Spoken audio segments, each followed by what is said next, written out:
So hello everybody. Today we'll be speaking to another author from the forthcoming book, Deconstructing Whiteness, Empire and Mission, which is edited by Dr. Anthony Reddie and myself. And today we'll be hearing from Al Barrett, who co-wrote his chapter with Ruth Harley, and we'll be speaking to Ruth another time. But today we're speaking to Al Barrett, and he's going to talk to us a little about his chapter. So, hello, Al. Hi. Could you introduce yourself, please? Sure. So I'm an Anglican priest in the Church of England. I've been rector of Hodge Hill in East Birmingham for the last 13 years and been ordained for about 20 years. I am also involved in a long-term journey of community building on our estate locally as part of my work here. And in kind of cracks in my spare time, I write and read and occasionally teach around various areas, but include whiteness and mission, and more recently ecology in various ways as well. And I'm writing a chapter on masculinity with a Methodist colleague at the moment as well. So I'm interested in a whole load of intersectional stuff, but this chapter certainly was something that was really exciting to write with Ruth. Oh, that's good to hear. So could you briefly describe what your chapter's about? Sure, yeah. So we've called it Holding the Space, Troubling the Facilitating Obsession of Whiteness in Contemporary Social Justice Focused Models of Mission, which is a bit of a mouthful, but hopefully the various bits of that title are helpful and sort of highlight something of what we're talking about. We picked up on a phrase of Willie James Jennings in his recent book After Whiteness, where he describes the facilitating obsession of whiteness. And he describes it in the context of theological education. And he uses the word facilitating, I think, in kind of metaphorical terms in some ways. But we kind of wanted to take him literally and ask the question, what is it about the urge to facilitate? And what is it about ways of facilitating that are potentially coloured for those of us racialized as white by our whiteness? And so that's what we try and explore in the chapter, and we explore it within that context of those of us racialized as white wanting to do social justice or be involved in social justice as mission. And it kind of builds for us on work that we've done before, Ruth and I, particularly our book Being Interrupted, Reimagining the Church's Mission from the Outside In, where one of the images that we pick up on is this idea of a busy activist social justice Jesus, and the temptation for those of us racialized as white to identify with Jesus, to ask the what would Jesus do question, to put ourselves in Jesus's shoes, and to place ourselves into roles of provider or advocate, particularly kind of speaking on behalf of others, or providing stuff for others. We reflected a bit in the book also on the dynamic of guest and host, and where the host often has more power and a role that's often tempting for those of us who are white. And kind of wanted to build on those roles and kind of look at the space of facilitation, which often sounds like it's a bit more soft and cuddly, and maybe a bit more neutral in terms of power, but actually wanted to ask the question, what are the dangers of putting ourselves in the facilitation role if we are entangled in the structures of white supremacy, and if we're racialized as white ourselves? So we kind of try and unpick some of the risks, some of the dangers, and try and offer some proposals for moving beyond good white facilitation. Okay. I suppose you partly answered the question already, but what made you take that kind of approach? So I guess we were wanting to ask some self-critical questions of our own work. We're both parish priests who get called on to facilitate conversations within our own church context quite often. My work also in the wider community here involves a fair amount of sort of facilitating kind of roles. And I think increasingly for both of us, because of our writing, we've been asked to enter into other spaces to speak, but also to facilitate as well. So I think it started with a really personal, self-critical, reflexive kind of approach of wanting to say, what about what we are finding ourselves doing ourselves is risky? What is dangerous? What do we need to attend to that maybe is in the periphery of our attention at the moment? And how can we work to reduce those risks and dangers in the work that we do? And actually, are there circumstances where actually the invitation to facilitate is one that we should be saying no to and stepping from? So it started as kind of a self-critical, reflexive place, but inevitably we go on to ask some questions of others who might occupy similar spaces. And one of the case studies we use towards the end is of a recent book by Archbishop Justin Welby, the current Archbishop of Canterbury, who wrote a book recently on reconciliation, which at its most dangerous, we would want to say, risks suggesting that actually white people in positions of structural power and privilege might be well placed to facilitate things that actually we really shouldn't be facilitating. And one of the examples Justin Welby uses in the book is the example of racial justice and racial injustice and what he calls racial reconciliation. And we try and unpick some of the assumptions that he's working with in that book, and suggest that certainly a white person in a position of power shouldn't be going anywhere near expecting to be able to facilitate racial reconciliation, where those of us who are white are actually deeply implicated in the injustice and need to be showing up as white people, as protagonists in the injustice rather than as supposedly neutral facilitators. Yeah, interesting point. So I suppose leading on from that, what has shaped your social conscience, particularly in terms of issues like race and inclusivity? Sure. Yeah, no, thank you. So it's probably fairly obvious that I'm racialized as white. It might be obvious or slightly less obvious that I'm inextricably middle class. It's probably fairly obvious that I'm male. And actually, when you go through various dimensions of structural privilege and forms of injustice and domination in society, I tick pretty much all the boxes of being on the privileged side of those imbalances. And I think, so I'm 47, I would say I've been a slow learner on some of that stuff and maybe less slow on others.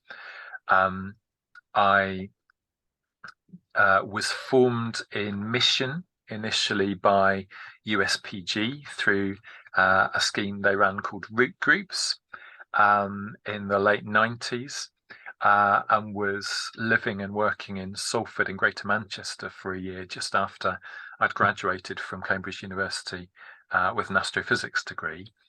And I think probably that was the first wake-up call to an awareness of some of my multiple privileges, particularly around class, and really it was a penny drop moment in terms of what mission and Christian ministry might look like for someone like me, from a privileged middle class background, going into an area like Salford, and certainly the neighbourhood that we were in Salford was an area that Hello.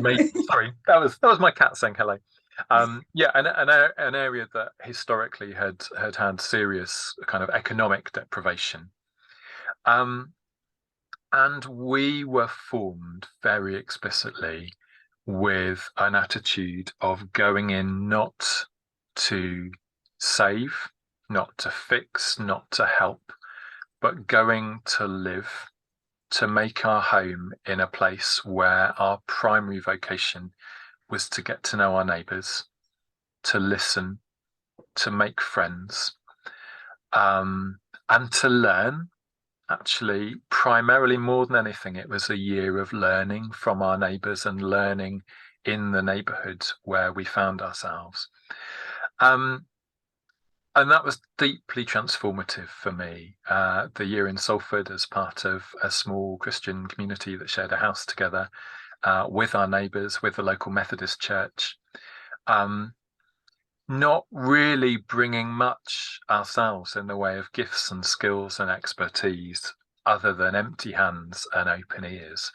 And certainly that has shaped a lot of my attitude to ministry since then. And certainly it was foundational of my approach when I arrived in Hodge Hill as vicar here 13 years ago. So I would say class I've been more conscious of for a while. But in terms of race and racial injustice, I've begun to say recently that I was in my 40s before I truly realised that I was white. Yeah, I read a piece you'd done on that. Yeah. Yeah. So I wrote a blog post fairly recently on that for Modern Church. And really, again, a penny drop moment for that was 2 or 3 years after having arrived here as vicar. In a church where I was really consciously wanting to shape the culture so that many voices were heard, so that many people were participating in worship. But it was a conversation with a Black African Caribbean member of the congregation over a meal at her house, where she told me a story of being told that her ministry was no longer needed or required in this church congregation some 2 decades before I arrived as vicar, and of how that had changed the way she felt able to show up at church. And up until that point, I had known her only really as someone who tended to turn up after the service had started and leave as soon as the service was over, and I'd rarely had a conversation with. And she said to me, that thing that you've been doing at the start of the service, where you ask us to talk to our neighbour and share something of what we're thankful for and what we turn up with to church that weighs heavily on us, and then you invite us to share some of those out loud with other people. That was the first time I've been able to speak in church for about 20 years. And I think that came as a shock because of how painful that encounter, a few decades ago had been with a previous minister who had told her that she wasn't valued or needed, and the horror of that. But it came as a shock more so that I'd been vicar there for 2 or 3 years, and I hadn't realised that was some of the history that people had. I hadn't realised that there were people in my congregation, particularly people from a Black African Caribbean background, who had been structurally silenced within this congregation for a long time. And it was the realizing that I hadn't seen it that really kind of hit home for me, and realizing that some of the privilege of whiteness is to be able to breeze through life not seeing stuff that my siblings can't help but see from day to day. And so I think, and it's what Ruth and I in our work call obliviousness. We try and avoid language of blindness and blind spots for obvious reasons to do with ableism. But that sense of obliviousness, of kind of not stuff that we don't perceive. And I guess that's one of the things in our chapter, less in terms of what we see and more in terms of what we hear and don't hear, and what we unintentionally don't allow to be said in conversations by our presence or by the way we use our power, that we wanted to explore a bit further.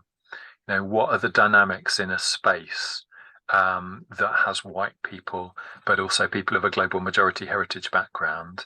When there's a white person facilitating, what is not spoken in the room because of that? What is not heard? What is not able to be expressed? Or what is expressed in different ways that are that might go under the radar of somebody like me? Thank you for that. Leading on from that, then, what do you think are the biggest challenges that face the church and the wider society in terms of creating frameworks for issues of social justice? Sure. Well, as I said in my introduction, I'm an Anglican priest in the Church of England. And so when I talk about the church, that tends to be where I start. Very conscious that there are plenty of other churches out there, but this is the denomination I know best. Yeah. And I think for the Church of England right now, there is a major challenge to do with whiteness and empire and mission. Those subheadings of the book that we've all contributed to. And that's a challenge about our history and acknowledging our denomination's entanglement with empire, you know, as the established church in England for many centuries, its role both at home in terms of perpetuating and entrenching establishment and institutions of power that have been dominated by and shaped by and deformed by whiteness, as well as by class, and also our involvement in the transatlantic slave trade as entangled with the kind of colonizing mission of the Church of England in other parts of the world. So there's a whole load of history that I think we've barely begun to face and acknowledge. But that history, as ever, works itself out in the present as well. So I think there's a whole load of questions around reparations for that history and how its ongoing legacy is experienced. But I think there are huge questions for the Church of England around its ongoing attachment to privilege and establishment, and entanglement with the corridors of power in a country where white supremacy is not spoken of, but is in action from day to day. The fact that we as a denomination expect to be heard in the corridors of power, expect to kind of have a cozy relationship with those who govern, in effect neuters our voice in being able to raise prophetic challenge. And even when our archbishops and bishops do so, they do it often in a way that you can tell is constantly worried about who they might offend or what relationships they might damage because of what they say. So I think there's a whole load of stuff about us structurally and denominationally for the Church of England that is a huge challenge right now. And I think that cashes out not just in terms of whiteness and racial injustice, but also profoundly in terms of class. We're a very middle class denomination. Maybe we're not quite the Tory party at prayer that we were described as a few years ago, but there's certainly a fair amount of that still. But it means that in local communities as well, particularly in communities that are economically deprived, communities that have been asset stripped, communities where the abundance of gifts and talents and skills and knowledge and wisdom locally has been suppressed by the way our economic and social structures work. Actually, even there, we're often an outsider to the reality of life. We're often a provider, and as a denomination, we're very proud of the ways we provide, and networks of food banks and warm spaces and the like. But one of the passions, certainly for Ruth and I, in our work in this chapter and beyond, has been actually raising the question of how much that's still trapped in a colonial mindset. How much kind of holding on to those positions of provider and host actually hampers our participation in the work of justice seeking. How much actually wanting to speak for others again can be a barrier. And so I think, again, the challenge for the church at a local level, for the Church of England, is finding ways of being present that are radically attentive, humbly receptive to the realities, the lives, the voices, the agency of local people, and how we might be, at best, cheerleaders, catalysts, enablers of that kind of power becoming more visible, more audible, more connected and stronger, rather than kind of pushing ourselves to the front of the march, as it were. Thank you for that. So obviously you co-wrote this chapter with Ruth, so yeah. I'm sure she might have her own insight into this. Sure, she will. Yes. So what do you hope people will take from your essay? So I guess we're imagining our primary audience will be people racialized as whites like us, who might be tempted into the kinds of facilitation that we want to kind of critique and raise some concerns about.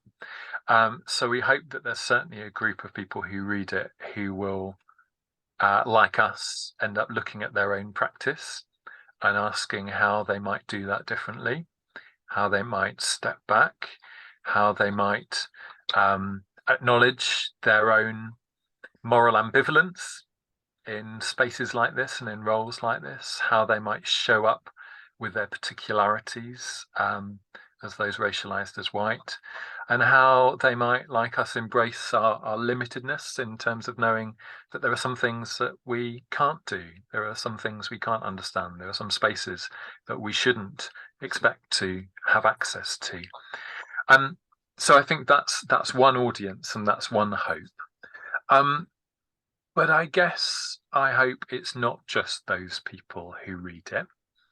I guess I hope there might be insights and interruptions that others might read, those maybe who are not racialized as white, who may notice themselves in some of the spaces between our words, who might hear their voices in some of the Black theorists and theologians that we've tried to pay attention to, and we've tried to be open to the interruptions and challenges from. So I hope there are others who read it that will feel heard and noticed and seen. I mean, I think I tend to caveat all of my writing these days with a kind of a modesty in terms of its ambitions, an awareness that much of what I write as a white person is following after a tradition of Black thought and Black theology, which is hugely more well developed than the parallels among those of us who are conscious of our whiteness and writing from our whiteness. So there's a sense in which I would expect Black readers, if they did bother to read our chapter, to probably be nodding and saying, yeah, we knew that already, you don't need to tell us. But I guess I hope not, as we are quite cautious about, not for reconciliation tomorrow as a result of this chapter or anything else that we write or do, but maybe for a discovery of a little bit more common ground that we can walk on together and that we can acknowledge as holy together. Thank you, Al. I'm sure people will look forward to reading your chapter, you and Ruth's chapter. We look forward to hearing from Ruth soon. And thank you for speaking about it today. Brilliant. Thank you, Carol.